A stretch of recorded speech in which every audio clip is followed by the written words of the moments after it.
नमस्कार विद्यार्थियों। आज हम भारतीय संस्कृति के मूल आधार जो हमारे बीए प्रथम वर्ष महर्षि दयानंद सरस्वती विश्वविद्यालय के इतिहास विषय का प्रश्न पत्र है। इसमें हम आश्रमों के बारे में अध्ययन कर रहे थे। पिछले प्रकरणों में हमने ब्रह्मचर्य आश्रम और गृहस्थ आश्रम के बारे में विस्तार पूर्वक अध्ययन किया। आज हमारा तीसरा आश्रम वानप्रस्थ आश्रम है। वानप्रस्थ आश्रम के बारे में हम जानेंगे।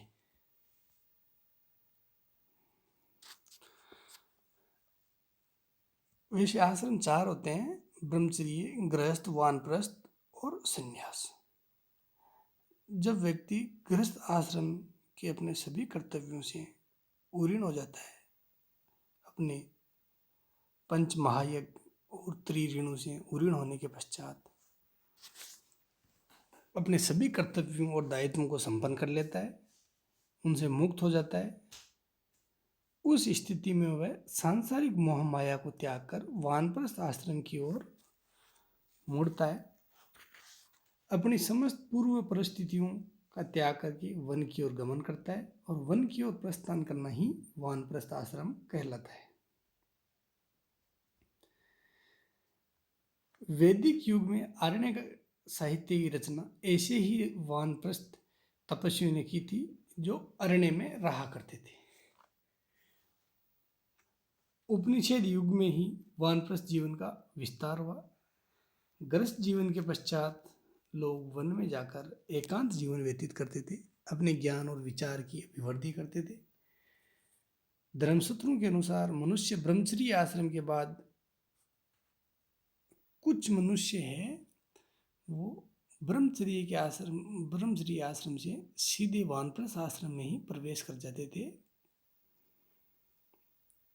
मनु के अनुसार जब व्यक्ति के सिर के बाल सफ़ेद होने लग जाए, शरीर पे झुर्रियाँ पड़ने लग जाए, उसके पोतरा हो जाए, तब वह वानप्रस्थ आश्रम में प्रवेश करके जंगल की ओर चला जाना चाहिए।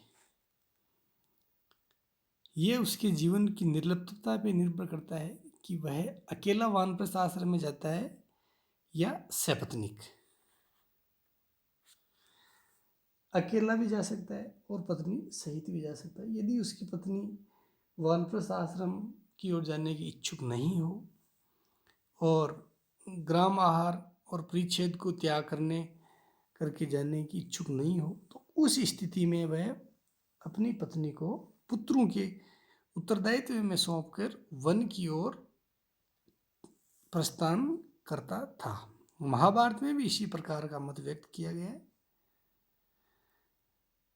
धर्मशास्त्रों के अनुसार व्यक्ति धीरे धीरे त्याग और वैराग्य का जीवन अपना सके, मोहमाया से अलग रह सके।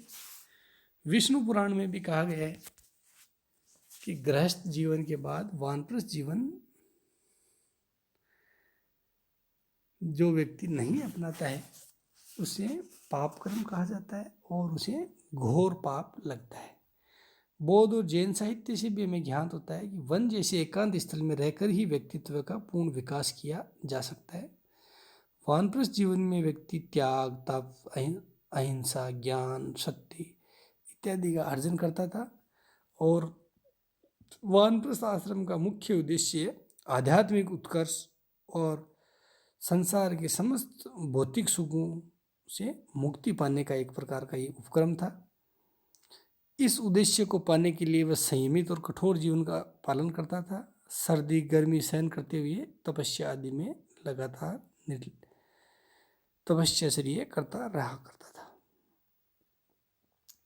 वानप्रस्थी का जीवन, अब जो वन में निवास करने वाले वानप्रस्थी लोग थे उनका जीवन किस प्रकार का था, उनके जीवन के बारे में जानेंगे कि वह अपना जीवन यापन किस प्रकार से जीवन यापन करते थे। वानप्रस्थ आश्रम है वो प्रथम आश्रम के समान था। जैसे ब्रह्मचर्य आश्रम में, गुरु के आश्रम में ब्रह्मचारी रहा करते थे और अध्ययन के साथ साथ भिक्षा आदि ग्रहण करके वो अपना जीवन यापन किया करते थे। वानप्रस्थी का जीवन अत्यंत सीधा साधा सरल साधना और तप का था। वह ब्रह्मचर्य और इंद्र निग्रह के साथ सत्य और अहिंसा का पालन करते थे। मनु ने कहा है कि यह आवश्यक था कि वह सर्वदा वेदाध्ययन में लगा रहे, ठंडा गरम, सुख दुख, मान सम्मान इत्यादि को सहन करे, सभी से मित्र भाव रखे, मन को वश में रखे, दानशील बने, दान न ले और सभी जीवों पे दया करे। वानप्रस्थ आश्रम में व्यक्ति सामान्यतः 50 वर्ष से 75 वर्ष तक की अवस्था व्यतीत करता था। वह दिन में 2 बार भोजन, 2 बार स्नान, होमानुष्ठान, इंद्रिय निग्रह और भिक्षा पर जीव को उपार्जन करते हुए 1 बार भोजन ग्रहण करता था। मैंने 2 बार बता दिया, जबकि वो 2 बार स्नान करता था और 1 बार भोजन किया करता था। वानप्रस्थी का प्रधान धर्म था पंच महायज्ञ और अतिथि सत्कार करना। ये उसका प्रधान धर्म या प्रधान कर्तव्य माना गया है। मनु के अनुसार जो भोज्य प्राप्त उपलब्ध हो उसी से बलि करे। भिक्षा, जल, कंद मूल, फल और अतिथियों को इससे संतुष्ट करे। गौतम धर्म सूत्र में लिखा गया है कि वानप्रस्थी को अनाज के बजाय फूल, फल, मूल इत्यादि खाने चाहिए। अपने शरीर को तप से पूर्ण करना चाहिए। पंच महायज्ञ संपन्न करना चाहिए। अगम्य अतिथियों को छोड़कर अन्य अतिथियों का स्वागत करना चाहिए। उसमें बाल, दाढ़ी और नख भी नहीं काटने चाहिए, अर्थात किसी भी प्रकार का से सजना संवरना नहीं चाहिए। उसे वन सुलभ चरम, कुश और काश से अपना परिधान और उत्तरीय बनाना चाहिए, अर्थात वन में जो उपलब्ध होती है, जैसे कुश घास है, मृग चरम है, उसी से अपने परिधान और ऊपर के धारण करने के वस्त्र है वो बनाने चाहिए।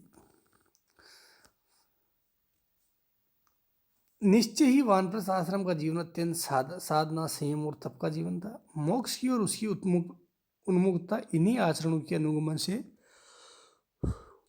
हो सकती है। गांव में प्रवेश करना उसके लिए वर्जित था। वह सत्य और असत का भेद जानता था, दुख और तृष्णा से मुक्त था, आसक्ति से दूर रह के अध्यात्म और ब्रह्म ज्ञान में सदैव तल्लीन रहा करता था।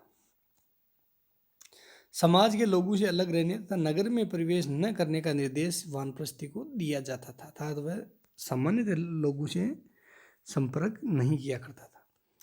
महाभारत के अनुशासन पर्व में भी कहा गया है कि गृहस्थ के समस्त उत्तरदायित्वों और कर्तव्यों से निवृत्त होकर आयु के तीसरे भाग में वन की ओर गमन करना चाहिए। हम पहले ही पढ़ चुके हैं।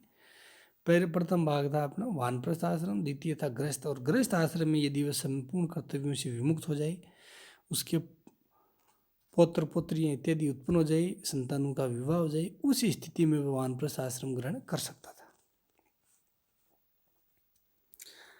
उसे वन में उत्पन्न होने वाली वस्तुएं खानी चाहिए, भूमि को ही सैया बनाना चाहिए, जटा, दाढ़ी और नख रखने चाहिए, वलकल धारण करना चाहिए, देवता, अतिथि इत्यादि का सत्कार करना, अग्निहोत्र यज्ञ संपन्न करना, सनातन धर्म का पालन करना, ये सब कर्तव्य है वो वानप्रस्थी के हुआ करते थे। वह अपनी तपस्या को बढ़ाते हुए ग्रीष्म ऋतु में पंचाग्नि ले, वर्षा ऋतु में खुले मैदान में रहे, शीत ऋतु में गीला कपड़ा धारण करे।